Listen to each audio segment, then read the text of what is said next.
सो दोस्तों welcome to money stocks. तो इस वीडियो के अंदर हम लोग बात करने वाले हैं मल्टीपल स्टॉक्स के बारे में। तो चलिए सबसे पहले हम लोग डिस्कस करेंगे इन्फोसिस के बारे में। तो जहां हमें इन्फोसिस के अंदर अगर आप आज के दिन देखोगे तो ड्यूरिंग द मार्केट कंपनी के अंदर 0.34% की पॉजिटिविटी देखने को मिला हुआ है एंड करेंटली 1865 रुपीज़ के आसपास हमें इन्फोसिस ये कंपनी ट्रेड कर रहा है। अगर आप इनका ओवरऑल अगर आप चार्ट देखोगे तो फर्स्ट हाफ के अंदर इन्फोसिस के अंदर हमें गिरावट देखने को मिला हुआ था, लेकिन सेकेंड हाफ के बाद अच्छी खासी तेजी हमें कंपनी के अंदर देखने को मिला है। अभी इन्फोसिस का पिछले 5 दिनों का परफॉर्मेंस आपको पता ही होगा कि कंपनी के अंदर अच्छी खासी जंप दोस्तों देखने को मिला हुआ था। पिछले 5 दिनों में इन्फोसिस के द्वारा 5.5% तक की जंप हमें देखने को मिला हुआ है। अभी बहुत जल्द कंपनी के अंदर एक बहुत बड़ी रैली, बहुत बड़ी तेजी देखने को मिल सकता है। आप सभी को पता होगा कि हमने जो टेक्निकल चार्ट आपके साथ शेयर किया हुआ था वो टेक्निकल चार्ट बहुत ज़्यादा इफेक्टिव वे में दोस्तों यह वर्क कर रहा है। आप सभी को पता होगा दोस्तों चैनल्स के ऊपर बहुत दिनों से वीडियोस नहीं आ रहे थे, लेकिन आज से कंटिन्यू आपको चैनल्स के ऊपर दोस्तों वीडियोस आपको देखने को मिल जाएंगी। तो चलिए इतने सारी कंपनीज के बारे में हम लोग बात करने वाले हैं। उनका करंटली टेक्निकल चार्ट हमें क्या बोल रहा है या फिर टेक्निकल चार्ट के अंदर क्या बना हुआ है, क्या पैटर्न दिखाई दे रहा है, वो सभी चीज़ों के बारे में हम लोग डिस्कस करेंगे। तो सबसे पहले इन्फोसिस की अगर बात की जाए तो इन्फोसिस के अंदर एक बहुत बड़ा अपडेट आया इस हफ्ते, यानी कि जो पिछला हफ्ता था उस हफ्ते के अंदर, उस वीक के अंदर ऑलमोस्ट हमें 8364 करोड़ के आसपास बहुत सारे ब्लॉक डील्स हमें देखने को मिले। और किन कंपनीज के अंदर ब्लॉक डील्स नजर आए हुए हैं उन कंपनीज का नाम देखना, सुज़लॉन, फर्स्ट क्राई, इन्फोसिस, इन तीनों कंपनीज के अंदर बहुत बड़े बड़े ब्लॉक डील्स हमें देखने को मिले हुए हैं। करीब करीब 8360 करोड़ के आसपास ये ब्लॉक डील्स का अमाउंट हमें निकल के आया है। तो आप समझ सकते हो बहुत अच्छी खासी बाइंग हमें इन कंपनीज के अंदर नजर आ रही है। एंड स्पेशली इन्फोसिस जो कि फंडामेंटली कंपनी बहुत ज़्यादा स्ट्रांग है, लार्ज कैप कैटेगरी से बिलोंग करता है एंड इसका पास्ट का भी परफॉर्मेंस अगर आप देखोगे तो मल्टीबैग रिटर्न शेयर होल्डर्स को बना के दिया हुआ है। तो उस हिसाब से फ्यूचर के अंदर भी कंपनी मल्टीबैग रिटर्न शेयर होल्डर्स को बना के दे सकता है। ये वही कंपनी है जो कंपनी हम लोग 1400 रुपये से आपके साथ शेयर करते आ रहे हैं एंड अभी आप देख सकते हो कितना शानदार तरीके से कंपनी परफॉर्म कर रहा है। तो अगर आप ब्लॉक डील्स का काउंट दोस्तों देखना चाहते हो कि कौन कौन सी कंपनी के अंदर कितने कितने ब्लॉक डील्स पिछले हफ्ते हमें देखने को मिले तो देखिएगा वो डेटा भी हमने आपके सामने ओपन किया है। इन्फोसिस की अगर बात की जाए तो ऑलमोस्ट हमें 10 बड़े ब्लॉक डील्स हमें देखने को मिले। फिर उसके बाद नंबर आता है HDFC बैंक का, उसके अंदर 7, TCS के अंदर 2, रिलायंस इंडस्ट्रीज के अंदर 1, TVS मोटर्स के अंदर 5, ऐसे बहुत सारे कंपनीज के अंदर बहुत सारे ब्लॉक डील्स हमें देखने को मिला है। लेकिन मेजोरिटी ऑफ जो ब्लॉक डील्स है वो इन्फोसिस के ही अंदर हमें देखने को मिल चुकी है। उसके साथ साथ एक और बहुत बड़ा अपडेट हमें देखने को मिला है और इस अपडेट के अंदर अगर आप ऑब्जर्व करके चलेंगे तो Reliance Infosys among 6 stocks own by over 500 mutual fund scheme, यानी कि म्यूचुअल फंड्स के द्वारा बहुत अच्छा खासा निवेश हमें किया जा रहा है। कौन कौन सी कंपनीज के अंदर निवेश किया जा रहा है, यहाँ दोस्तों निवेश किया जा रहा है रिलायंस के अंदर, निवेश किया जा रहा है इन्फोसिस के अंदर और ज़्यादा 6 कंपनीज है उन कंपनीज के अंदर भी निवेश किया जा रहा है। लेकिन जो फंडामेंटल स्ट्रॉन्ग कंपनीज है ना उनका नाम आप देख सकते हो इन्फोसिस एंड रिलायंस इंडस्ट्रीज। तो इनके अंदर म्यूचुअल फंड्स की बहुत अच्छी खासी बाइंग किया जा रहा है। तो अगर म्यूचुअल फंड्स इन कंपनीज के अंदर बाइंग कर रहे हैं कंटिन्यूसली हर एक मंथ के अंदर, तो आप समझ सकते हो कि लंबे समय के अंदर जरूर ये कंपनी के अंदर बहुत बड़ी रैली, बहुत बड़ी तेजी हमें और ज़्यादा देखने को मिल सकता है और एक नया कंपनी अपना माइलस्टोन हमें अचीव करते हुए देखने को मिल सकता है।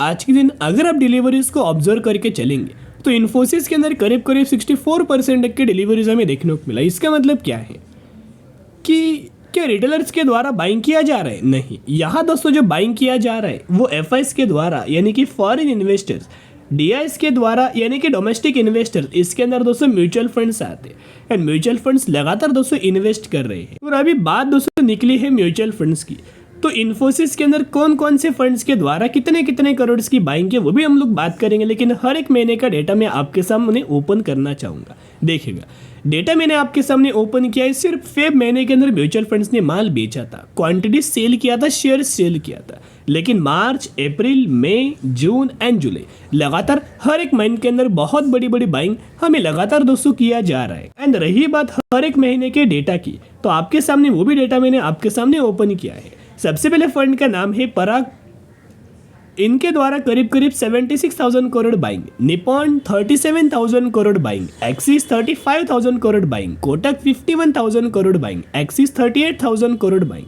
ICICI 23,000 crore buying. यानी कि जो बाइंग किया जा रहा है वो बहुत शानदार तरीके से खरीदारी हमें किया जा रहा है। उसके साथ साथ जो ब्रेनस्टर्न ब्रोकरेज फर्म के द्वारा जो इन्फोसिस कंपनी को लेके जो टारगेट दिया है, इनका मानना है कि ये कंपनी 2100 रुपीज तक का टारगेट हमें अचीव करते हुए देखने को मिल सकता है। और ये टारगेट क्यों दिया है? क्योंकि आने वाले सालों में, आने वाले फ्यूचर में एआई डील्स को लेके, आर्टिफिशियल इंटेलिजेंस को लेके बहुत सारे कंपनी को ऑर्डर्स हमें मिल सकते, बहुत सारे कॉन्ट्रैक्ट्स कंपनी को मिल सकते। और जो कंपनी का जो एक इंपॉर्टेंट सेगमेंट है इन्फोसिस का, टीसीएस का और विप्रो का, जो है बीएफएसआई यानी कि बैंकिंग फाइनेंशियल सर्विसेज लिमिटेड, तो बैंकिंग फाइनेंशियल सर्विसेज के अंदर बहुत अच्छा खासा आने वाले सालों में कंपनी अपना इंप्रूव कर सकती। इसी सभी चीज़ों को लेके हमें टारगेट दोस्तों क्रिएट किया गया है। अभी हम लोग बात करेंगे कंपनी के टेक्निकल चार्ट पैटर्न्स के बारे में। तो टेक्निकल चार्ट आपके सामने मैंने ओपन किया है। यह है इन्फोसिस का एक रेजिस्टेंस लेवल, राइट। अभी अगर आप ऑब्जर्व करके चलेंगे, प्रीवियसली यही दोस्तों कंपनी का रेजिस्टेंस लेवल था, लेकिन यहाँ से क्या हो, कंपनी ने रेजिस्टेंस लेके गिरावट हुआ था, क्योंकि कंपनी का जो Q1 का रिजल्ट था, फिर जो Q3 का जो रिजल्ट था, बिल्कुल भी कंपनी ने अच्छा परफॉर्म नहीं किया था। लेकिन इस बार जो कंपनी के द्वारा रिजल्ट हमें परफॉर्म किया गया है, वो ऑलमोस्ट हमें मार्केट के जो एक्सपेक्टेशंस थे वो ऑलमोस्ट हमें फुलफिल किया गया। इसी को लेके कंपनी के अंदर तेजी आया, ब्रेकआउट हुआ, रिटेस्ट किया और अभी कंपनी के अंदर तेजी आ रहा है। बहुत ज़्यादा चांसेस है कि बहुत जल्द कंपनी 2100 रुपीज़ तक का टारगेट हमें अचीव कर सकता है। तो बाय ऑन स्ट्रेटेजी अप्लाई करके जरूर लंबे समय के अंदर होल्ड करना। अभी हम बात करने वाले हैं IEX के बारे में। तो IEX की अगर बात की जाए तो ड्यूरिंग द मार्केट कंपनी का परफॉर्मेंस देख सकते हैं, ऑलमोस्ट हमें आधे % तक की तेजी नजर आ रही है एंड 195 रुपीज़ के आसपास हमें कंपनी ट्रेड कर रही है। IEX के अंदर दोस्तों लेके हम लोग पहले से बहुत ज़्यादा बुलिश आपके साथ थे। जब से कंपनी 140 रुपये से ट्रेड कर रहा है, तब से हम लोग आपके साथ IEX के बारे में शेयर करते आ रहे हैं कि जितना ज़्यादा फायदा पावर सेक्टर वाली कंपनी को होगा, उतना ही ज़्यादा फायदा IEX को भी होगा, क्योंकि पावर का जो कंजप्शन है, पावर का जो यूटिलाइजेशन है, पावर का जो यूज़ हो रहा है, वो लगातार दोस्तों पीक डिमांड हमें चल रहा है, पीक लेवल पर डिमांड इंक्रीज हो रहा है। तो पावर वाली कंपनी को तो फायदा मिलेगा। जो कंपनी पावर को जनरेट करता है, पावर को ट्रांसमिट करता है, वो कंपनी को तो फायदा मिलेगा। लेकिन उसके साथ में जो कंपनी पावर को एक्सचेंज करता है, एनर्जी को एक्सचेंज करता है, वो भी कंपनी को फायदा मिलेगा। इसी चीज़ को लेके बहुत पहले से हम लोग आपके साथ शेयर करते आ रहे हैं और देखते देखते IEX के द्वारा पिछले एक महीनों में ऑलमोस्ट हमें 16% तक का रिटर्न, 16% तक का तेजी नजर आ चुका है। लेकिन ये भी आपको देखना पड़ेगा, समझना पड़ेगा कि पिछले 5 सालों का कंपनी का जो परफॉर्मेंस है वो उतना अच्छा खासा नहीं है। अभी भी टॉप से लेके करंट प्राइस तक अगर आप कंपेयर करके चलोगे तो IEX इस कंपनी को लेके 34% तक की गिरावट हमें अभी भी देखने को मिल रहा है, राइट। अभी भी कंपनी 34% तक की गिरावट के अंदर ट्रेड कर, लेकिन कंपनी कोई बुरा नहीं है, कंपनी कोई फंडामेंटली कंपनी स्ट्रांग है, राइट। तो कहीं ना कहीं क्यों कंपनी के अंदर गिरावट हमें देखने को मिल रहा था, क्योंकि हर एक क्वार्टर के अंदर कंपनी हर एक रिजल्ट्स के अंदर, हर एक प्रॉफिट्स के अंदर, रेवेन्यूज के अंदर एंड अर्निंग पर शेयर के अंदर, इनकम के अंदर, लगातार हर एक पैरामीटर्स के अंदर हर एक क्वार्टर में कंपनी बुरा परफॉर्म कर रहा था। चाहे ईयर ईयर बेसिस वाला परफॉर्मेंस आप देखोगे या फिर क्वार्टर बेसिस वाला परफॉर्मेंस देखोगे, हर एक क्वार्टर के अंदर कंपनी बुरा ही दोस्तों परफॉर्म कर रहा था। तो आप सभी को पता है कि अगर मार्केट जिस कंपनी के अंदर रिजल्ट्स आने वाला है, जो मार्केट हमें एक्सपेक्ट करता है, वो कंपनी के अंदर अगर इन्फोसिस या फिर कोई भी कंपनी हो, IEX को लेके अगर आप देखोगे तो अगर IEX अगर वो एक्सपेक्टेशंस को परफॉर्म नहीं करेगा, जो मार्केट एक्सपेक्ट कर रहा है उसको फुलफिल नहीं करेगा, तो मार्केट क्या करेगा, वो कंपनी के अंदर दोस्तों बुरा रिएक्ट करेगा। तो उसी बुरा रिएक्शन के कारण ही हमें IEX के अंदर लगातार गिरावट हो रहा था। अभी क्या है, लगातार कंपनी के अंदर जंप आ रहा है, क्योंकि कंपनी प्रॉफिट्स भी अच्छा खासा परफॉर्म कर रहा है एंड रेवेन्यूज भी, यानी कि सेल्स भी अच्छा परफॉर्म कर रहा है, जहां दोस्तों आप पैरामीटर्स को देख के चल सकते हो। उसके साथ साथ अगर आप इनका शेयर होल्डिंग पैटर्न भी ऑब्जर्व करेंगे तो प्रमोटर्स इस कंपनी के अंदर नहीं है।